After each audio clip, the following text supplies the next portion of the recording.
Transition Awareness Breathing. Feeling grounded for both children and parents is essential for healthy living and learning. Join Eartha Powell on this series for tips and tools for creating a harmonious environment for learning. Transition Awareness Breathing will help you and your child find an individualized path to tackle change, promote lifelong learning, and discover new approaches to calmness. Hi, welcome to Transition Awareness Breathing Podcast. I'm so happy you're here again today. This is our final episode in the series for our teens in managing and learning about stress. So I hope you enjoy it and thank you for joining. Today's podcast is probably not going to be too popular, you guys. Well, let me just break it to you. It's going to be about sleep. Now, how I think I'm going to do this, because I've been preparing for this, and if you were in a group activity with me, of course this would be a little bit easier. But we are using the technology that we have, and we're going to go for it. I'm going to do an exercise with you, and you can listen to it and see how it works. But I encourage you to participate. It's not going to be difficult at all. I'm going to play some sounds, and each sound is going to represent an event or an activity. And then we're going to talk a little bit about that sound, and I'm going to give you some information, and then we're going to do a practice.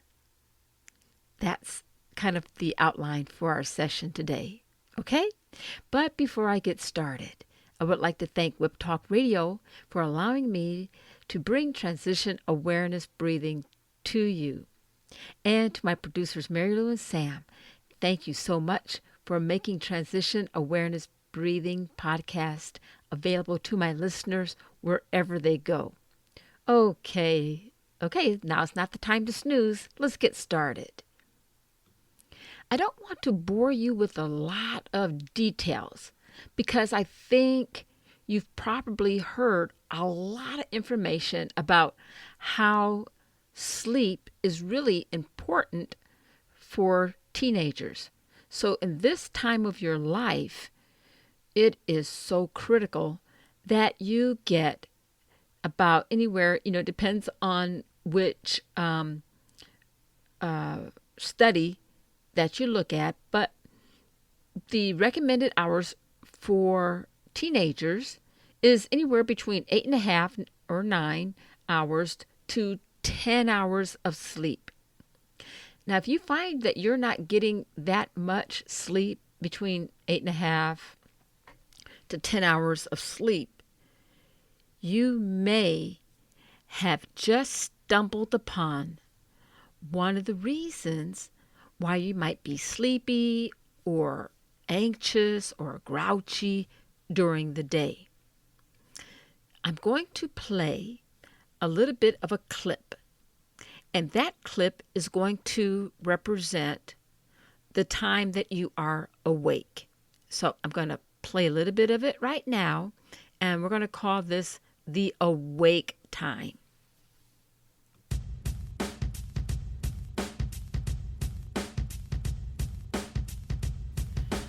During this time, you're awake and you're active. Your mind and your brain is active. This is awake.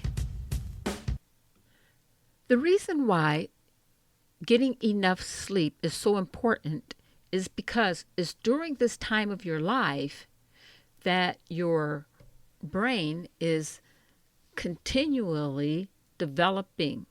Not only your brain, but your mind, your cognitive ability, the ability to handle stress.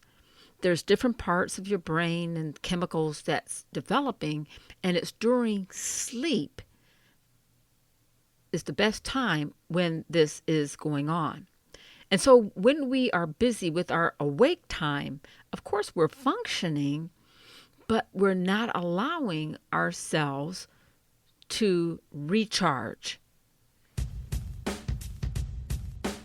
I invite you to entertain the thought that if you are driving and your car is functioning and you notice that the gas tank gets down to about a quarter of a tank, then it goes down to maybe an eighth of a tank.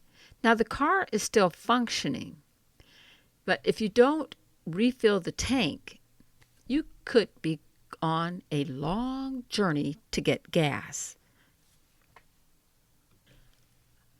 Of course, our bodies are not cars, but the time that it needs to recharge is just as important.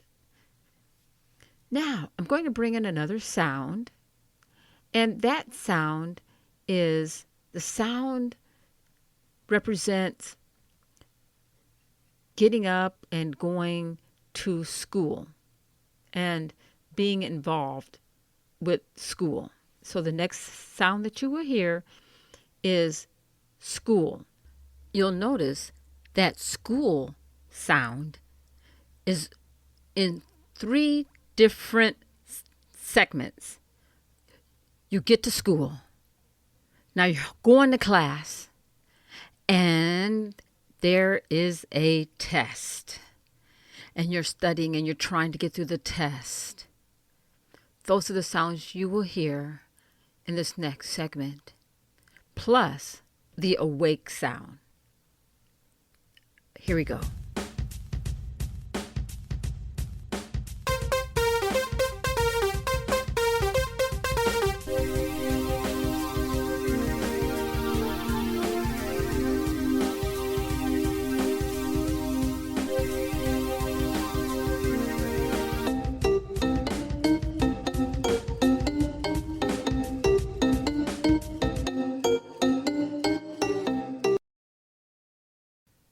Okay, so you had a hard day at school, and you got homework, and you have assignments, and maybe you worked after school, and maybe you have some extracurricular activities, sports or student council, and you got to go to those meetings. And so while you're going home, you meet up with some friends, and you want to talk to them later on, maybe.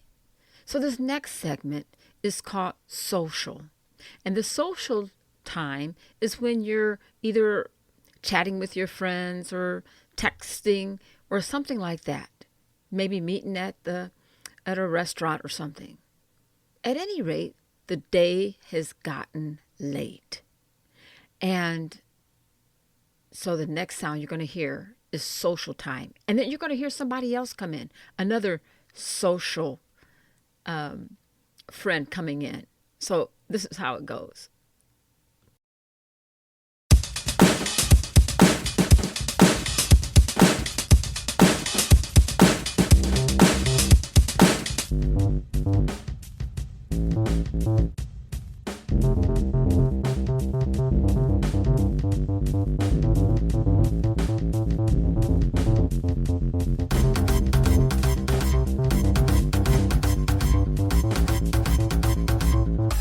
Okay, so this keeps building and building, and what I am doing is adding layers.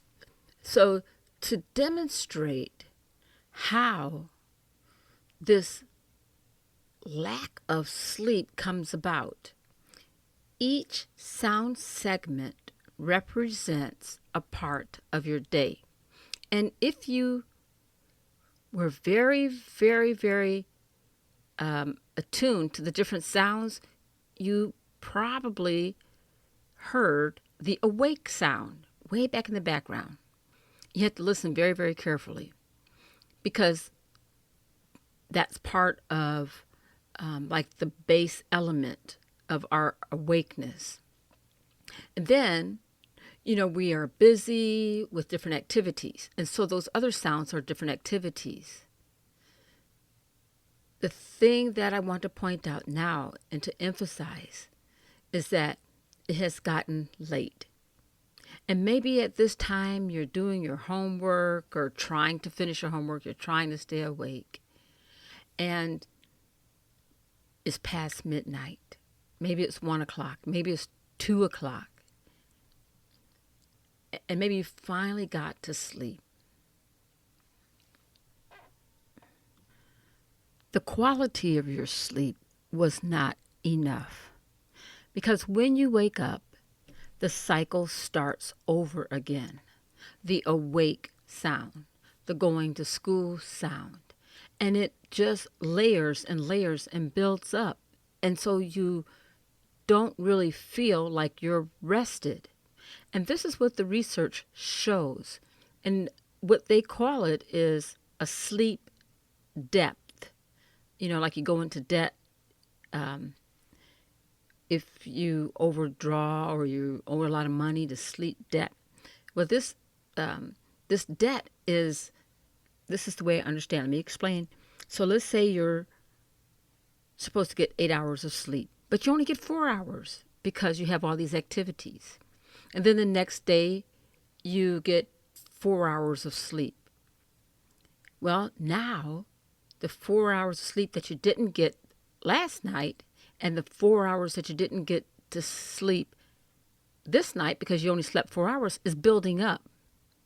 And so what happens is by the end of the week, the school week, you're only getting 4 hours of sleep, which is 4 times 5 is 20. So at the end of the week, you've only gotten 20 hours of sleep, which on the other hand, you can also look at it as you have 20 hours of sleep debt, 20 hours that you did not get your quality sleep. And this is just the minimum. Some sources say you should get 9 hours of sleep each night or 10 hours of sleep. I'm just dealing with like the minimum.